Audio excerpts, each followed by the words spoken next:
The morning of March 3, 1943, dawned over the Bismarck Sea with a tense calm, almost as if the ocean itself was holding its breath. A B-25 Mitchell bomber, designated Chatterbox, skimmed just 15 feet above the waves, engines roaring like twin beasts in full fury. In its nose, the Plexiglas bombardier station had been replaced by 8 massive .50 caliber machine guns, each one capable of firing 800 rounds per minute. Captain Robert Chatt gripped the controls, his eyes fixed on the destroyer Shirayuki, slicing through the water below. The Japanese sailors, veteran crews, had no idea what was coming. This was no ordinary bomber. This was a flying weapon of pure aggression, a mechanical predator designed to kill with precision. The first wave of bullets tore into the destroyer before the men aboard had a chance to react. Bridge windows shattered, gun crews were eliminated, and the deck became a scene of chaos and destruction. Chatt released a 500-pound bomb with a delayed fuse, and it skipped across the waves, slamming into the ship's hull, punching through 18 inches of steel before detonating. Shirayuki lurched violently, colliding with the transport ship Nojima, and within minutes, both ships were gone, dragging nearly 2,000 Japanese soldiers to the bottom of the Bismarck Sea. Chatt pulled up sharply, the ocean behind him erupting in flame and debris. His co-pilot screamed something, probably prayers, possibly curses, but it didn't matter. They had done the impossible. A medium bomber had killed a destroyer in a knife fight. This deadly innovation did not come from a pilot or engineer at a factory. It came from a man named Paul Irving Gunn, known to all simply as Pappy. At 43, Pappy Gunn was older than most of the men he worked with, a former Navy mechanic turned airline pilot who had spent decades flying cargo and passengers across the Pacific. When the Japanese attacked Pearl Harbor, Gunn had been running a small airline in Manila, transporting medicine, morphine, and plasma to besieged American and Filipino forces. He could have evacuated, could have returned to safety in Australia or the United States, but instead he volunteered to keep flying dangerous missions, carrying supplies into territory controlled by Japanese fighters, landing on airstrips cratered by artillery fire. After Bataan fell in April 1942, Gunn's wife and 4 children were imprisoned by the Japanese in Manila, surviving 3 years of harsh internment. Gunn escaped to Australia, but even then he did not seek safety or comfort. He requested assignment to any unit that would let him fight the Japanese. The Army Air Forces commissioned him as a captain, not because of formal skill, but because he refused to stop doing what needed to be done. He began modifying aircraft in maintenance hangars, after hours, without permission, creating weapons that defied regulations and military manuals. The first modified A-20 Havocs, called commerce destroyers, replaced the glass nose with solid metal, mounting 8 .50 caliber machine guns scavenged from wrecked fighters. Pappy Gunn supervised every step, ensuring the aircraft could suppress enemy gunners at low altitude, allowing bombs to be delivered with devastating accuracy. The modifications were crude, field expedient, but they worked. Allied reconnaissance had tracked Japanese convoys, revealing their desperate efforts to reinforce positions in New Guinea. Conventional bombing from high altitude was ineffective.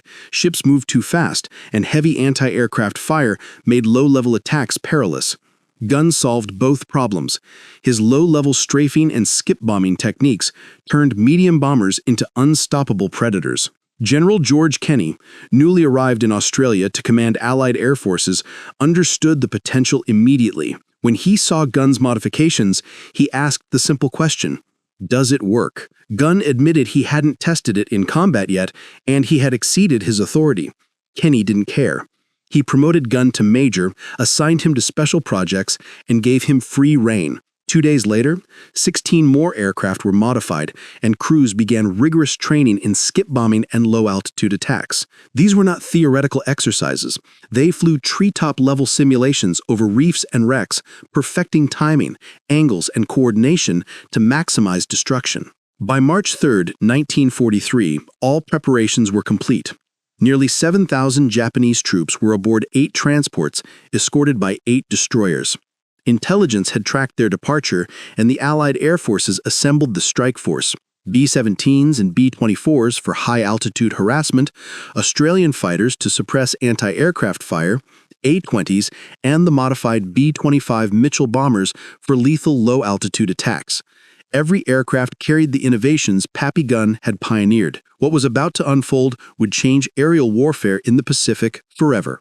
The morning of March 3rd began with tension slicing through the air like a razor. Allied reconnaissance had tracked the Japanese convoy through the night, noting their every movement as they crossed the Bismarck Sea. 8 transports carried thousands of troops, each escorted by seasoned destroyers. From the outset, it was clear that this would be no ordinary engagement. The Japanese sailors had experience, discipline, and deadly anti-aircraft fire, but they had never faced aircraft like the commerce destroyers. Captain Robert Chatt and his crew flew Chatterbox low over the water, scanning for targets, the engines vibrating violently as they skirted the waves. Around them, the rest of the B-25 Mitchells formed a lethal formation, each aircraft bristling with weapons that had been installed in secret by Pappy Gunn. The pilots had trained relentlessly, practicing low-level approaches, strafing runs, and skip-bombing maneuvers for weeks.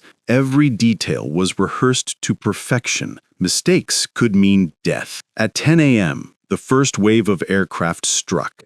B-17s from high altitude released their bombs to scatter the convoy, forcing the Japanese ships to break formation. Explosions and black smoke filled the horizon, creating a chaotic backdrop for the low-flying commerce destroyers. Chatt's eyes were fixed on the Shirayuki, the nearest destroyer, its deck guns turning desperately toward the incoming bomber.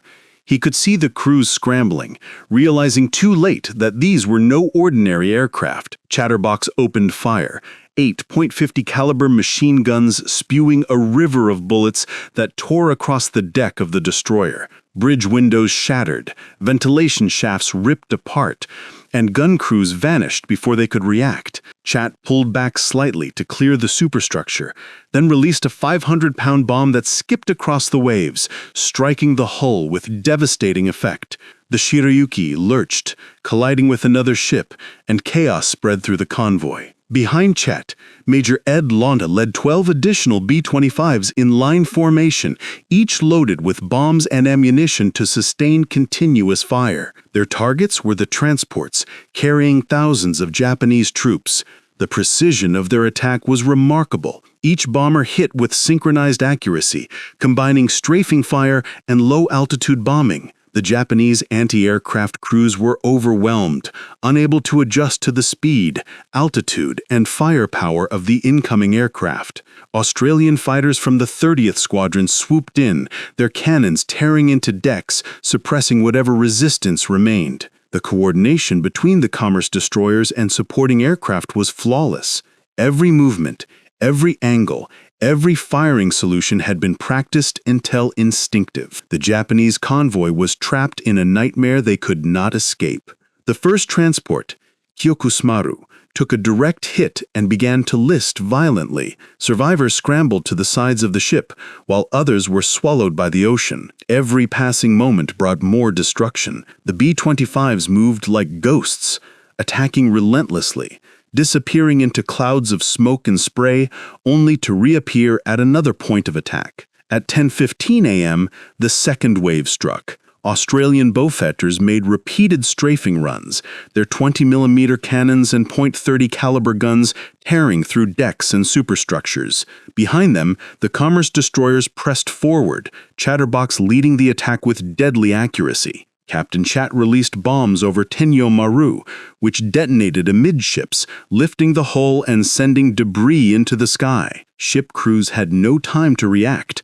The synchronized assaults left no room for recovery. By mid-morning, the Japanese formation had collapsed. 4 destroyers and 8 transports were ablaze or sinking, the once disciplined convoy now a floating graveyard. Allied aircraft coordinated perfectly, striking in waves, exploiting every opening created by the commerce destroyer's fire. The precision and coordination were unprecedented. The combination of low-altitude strafing, skip bombing, and high-altitude harassment created a situation where the Japanese ships could neither maneuver nor defend effectively. This was the first time in the Southwest Pacific that the concept of the commerce destroyer was tested in combat. Every modification that Pappy Gunn had insisted upon, every training exercise, every late-night adjustment in the maintenance hangars had come together in a deadly symphony of destruction. The Japanese had underestimated what ingenuity, courage, and relentless practice could achieve. It was a lesson written in fire, steel, and blood. The sun climbed higher over the Bismarck Sea as the second wave of Allied aircraft reached the convoy. From above, the chaos below looked like a carefully orchestrated inferno. Smoke spiraled from burning decks, splintered wood and steel littered the waves, and the desperate cries of Japanese sailors were drowned out by the roar of engines and the staccato of .50 caliber bullets. Each commerce destroyer maneuvered with lethal precision, strafing, suppressing, and destabilizing the enemy vessels before the bombs hit. Captain Robert Chatt's Chatterbox led the charge against the transport Teo Maru. The aircraft skimmed over the waves at treetop height, guns blazing, each volley shredding gun crews before they could even react. At 200 yards, Chatt released a 500-pound bomb, watching it skip twice across the water before slamming into the hull. The delayed fuse exploded with terrifying force, sending steel plates twisting into the air. The ship's cargo of ammunition and fuel ignited, transforming Teo Maru into a blazing inferno that threatened to consume anything nearby. Behind him, Major Ed Lana's formation executed perfectly timed strafing runs. Each aircraft hit targets pre-selected to maximize destruction. Anti-aircraft emplacements were silenced, gun crews eliminated, and transport decks rendered impassable. The Australians in the Beaufighters swooped in repeatedly, keeping surviving gunners suppressed and ensuring the bombers could continue their attacks with minimal resistance. Every movement was precise, every strike lethal. The Japanese destroyer Shirayuki attempted to respond, swinging its 5-inch guns toward the low-flying Mitchells, but it was too late. The combination of low-level strafing and skip bombing left no room for recovery. Its deck was shredded by a torrent of bullets. Bridge windows exploded, and its hull began to take on water from repeated bomb hits. The Shirayuki veered violently to port, colliding with the Nojima, and within minutes, both vessels were gone. The remaining Japanese ships were left scattered and leaderless, their formations destroyed, their morale shattered. In the air, the commerce destroyers moved like predators. Pappy Gunn's modifications were proving their worth beyond question. The 8 forward-firing .50 caliber machine guns created a wall of death that Japanese sailors had never seen, and the low-level bombing runs ensured that no ship could escape unscathed. The pilots had trained for this scenario, and their experience now translated into deadly efficiency. Each strike, each pass, further dismantled the convoy's ability to respond. Meanwhile, the high-altitude B-17s and B-24s continued to drop their payloads, forcing the transports to maneuver erratically. Every evasive move made them more vulnerable to the commerce destroyers and Australian fighters below. The coordination between air units was near flawless, a testament to weeks of preparation and training. The Japanese sailors, trained for conventional defense, could not anticipate such a novel combination of tactics.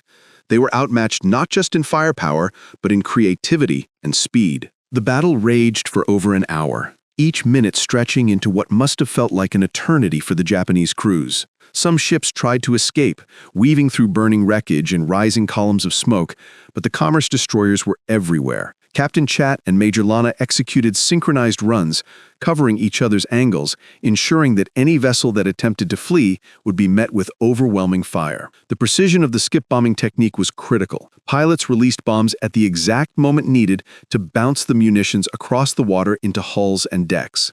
Timing errors could result in missing the target entirely, or worse, a collision with their own blast. But the hours of practice and field modifications had paid off. The combination of suppressive fire and perfectly timed bombs resulted in a relentless cascade of destruction. By late morning, the majority of Japanese transports were sinking or heavily damaged.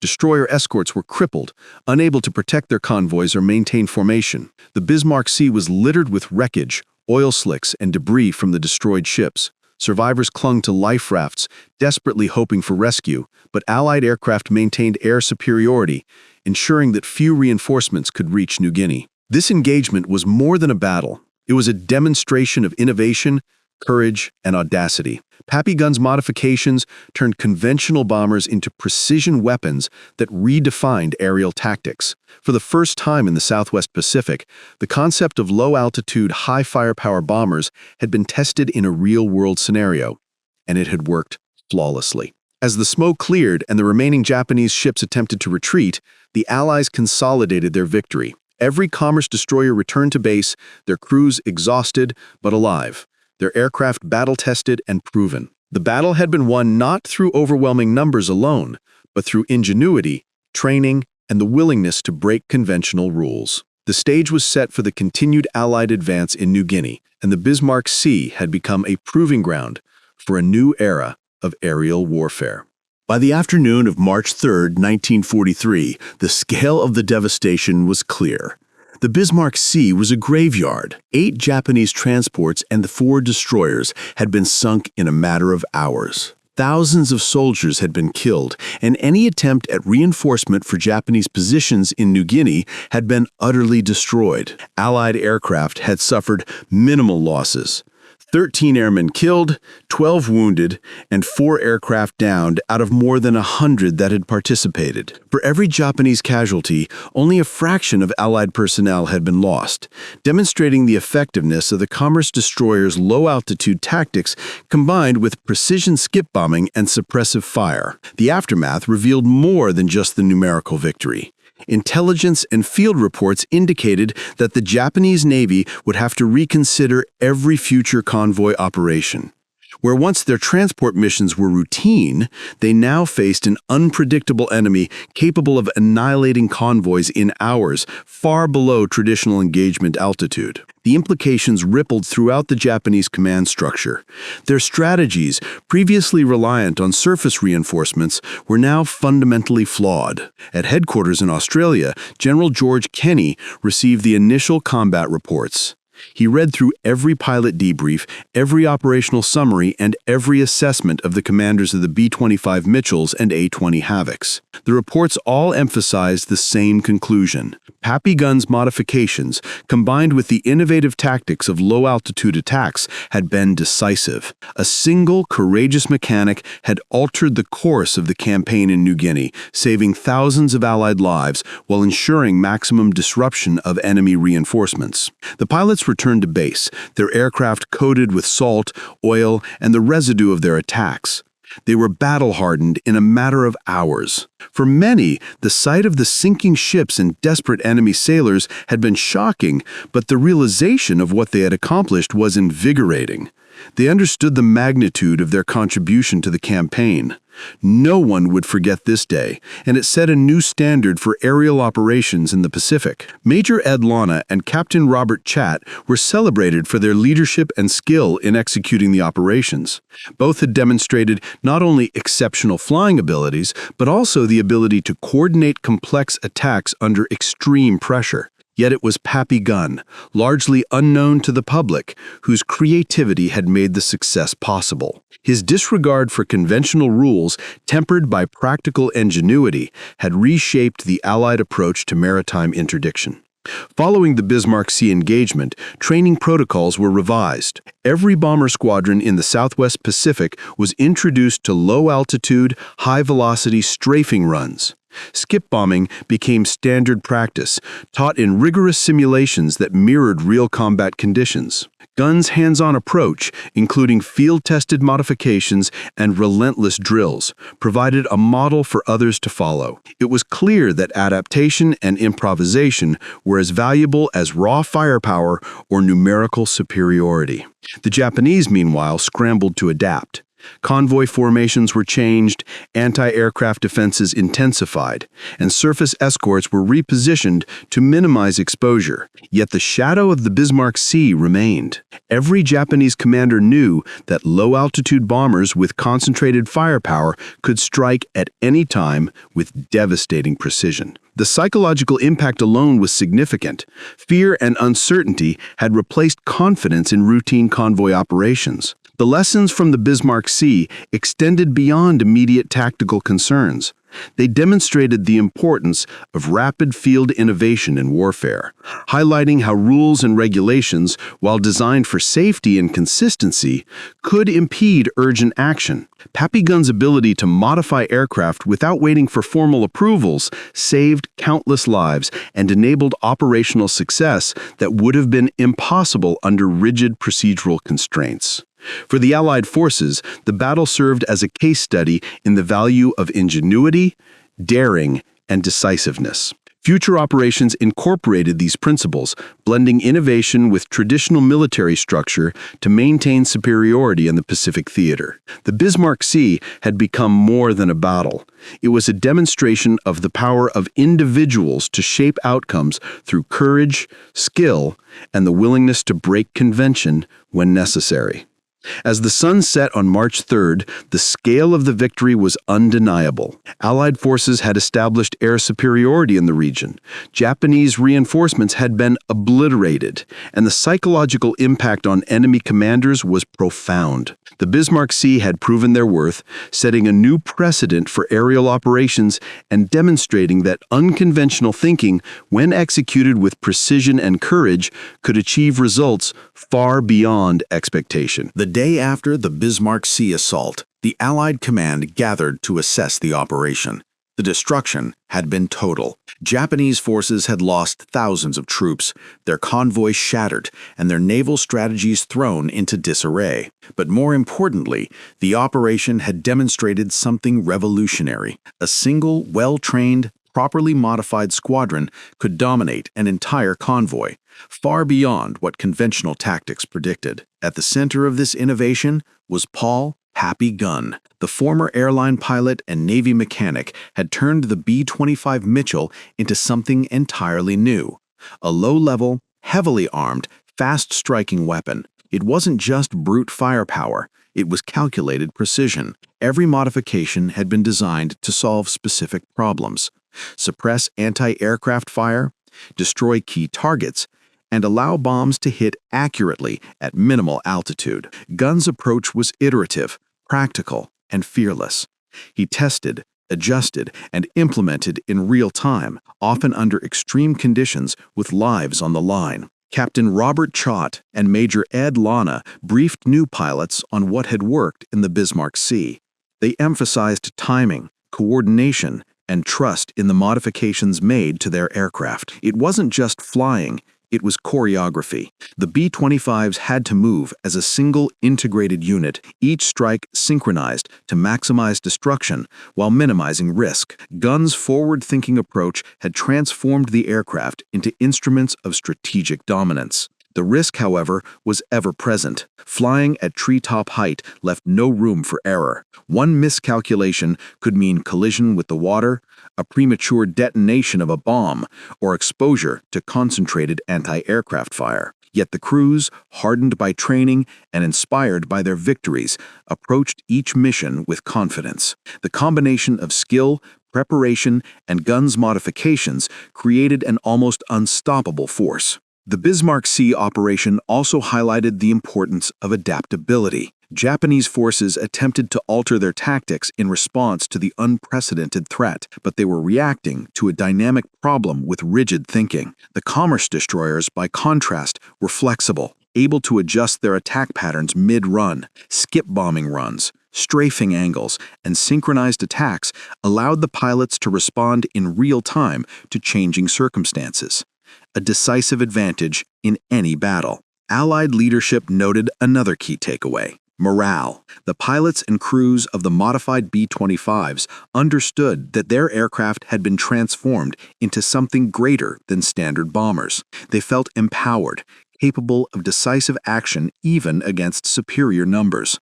Confidence, built through relentless training and proven effectiveness in combat, became a force multiplier. Fear of failure was replaced with anticipation of victory. The Japanese, watching from retreating vessels and damaged formations, began to understand the scale of the threat. Future convoys would face these tactics at every turn, and traditional defensive strategies were no longer sufficient. The psychological impact of the commerce destroyers would continue to shape Japanese operational decisions, forcing them into a defensive posture long before physical attacks reached them. Meanwhile, Gunn continued to innovate. He experimented with additional armament placements, improved ammunition feed systems, and reinforced aircraft structures to handle recoil. Each enhancement was tested in the field, often during actual missions. There was no time for bureaucratic approvals or manuals. There was only the need to save lives and achieve objectives. The success of the Bismarck Sea Assault proved the value of this approach beyond doubt. By mid-March 1943, the Southwest Pacific Theater had learned a powerful lesson. Innovation in warfare often comes from those willing to take calculated risks, to challenge convention, and to implement real-world solutions under pressure. Gunn's work, combined with the courage of pilots like Chatt and Lana, had established a template for future operations. The commerce destroyers were not just a technological modification. They represented a philosophy of combat, one where ingenuity and daring outweighed rigid adherence to doctrine. The legacy of Bismarck Sea would be felt for the remainder of the war. Every subsequent low-level bombing run, every coordinated strafing attack, and every skip bombing mission drew directly from the lessons learned during those critical hours. Pappy Gunn's vision had redefined aerial strategy in the Pacific, demonstrating that resourcefulness, courage, and innovation could decisively alter the course of a campaign. As the Pacific War progressed, the effects of the Bismarck Sea operation continued to resonate. Japanese naval planners now faced a stark reality. No convoy could move unchallenged under the threat of low-altitude, heavily armed bombers. What Pappy Gunn and his team had achieved was more than a tactical victory. It had permanently altered the strategic landscape. Allied forces now had a proven method to interdict enemy supply lines with unprecedented efficiency, reducing enemy reinforcements and tipping the balance in New Guinea and beyond. For the men who flew the commerce destroyers, the battle had forged confidence and competence. They had witnessed firsthand what a combination of ingenuity, training, and audacity could accomplish. Each subsequent mission became an opportunity to refine tactics, test new modifications, and assert Allied air dominance. The pilots trusted their aircraft, their equipment, and each other implicitly. The synergy between innovation and execution became a defining hallmark of the Pacific Campaign. Paul Pappy Gunn, though rarely recognized publicly, became a legend among those who served with him. His approach, practical, fearless, and unconventional, set a standard for problem-solving under extreme conditions. Gunn understood the stakes of war. Regulations and bureaucracy could wait, but lives could not. His modifications had saved countless Allied soldiers and ensured that a strategically critical theater remained under Allied control. The lessons of the Bismarck Sea extended beyond technology. They emphasized the human element. Leadership, initiative, and adaptability mattered as much as raw firepower. Officers and pilots who could think creatively, act decisively, and adjust in real time became invaluable assets.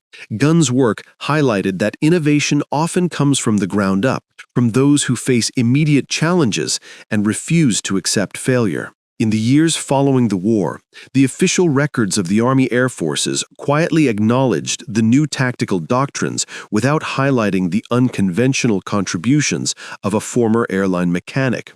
Pappy Gunn's role remained largely obscure to the general public, but within the military community, his impact was clear. The commerce destroyers became a blueprint for modern close air support, interdiction operations, and low-level precision attacks that continue to influence military aviation to this day. The B-25 variants that emerged, G, H, and the final J model with the 8-gun strafer nose, represented the institutionalization of Gunn's vision. Skip bombing and low-level strafing became standard practice.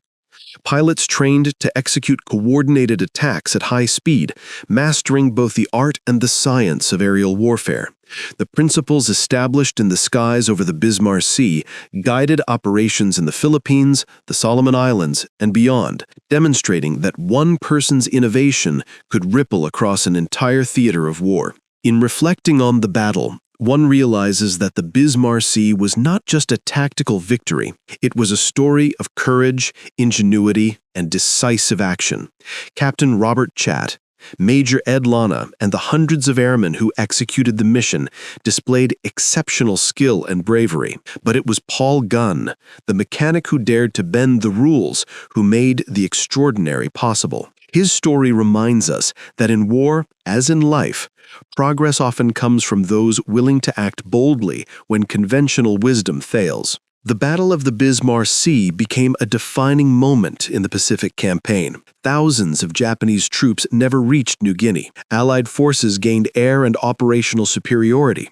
Tactical innovation had transformed the outcome of a critical campaign, saving lives, ensuring victory, and setting the stage for the ultimate Allied success in the Pacific. Paul Gunn retired quietly, but his legacy endured. Every low-level bomber attack, every precision strike, every tactic relying on audacity and improvisation can trace its lineage back to the commerce destroyers. In the skies over the Bismarck Sea, a former airline pilot had rewritten the rules of aerial warfare, and in doing so, had changed the course of history. The story of the commerce destroyers is a testament to human ingenuity, courage, and the power of thinking differently. In a world bound by regulations and conventions, one person's vision, determination, and willingness to take calculated risks can alter the fate of thousands. The Bismarck Sea had proven it.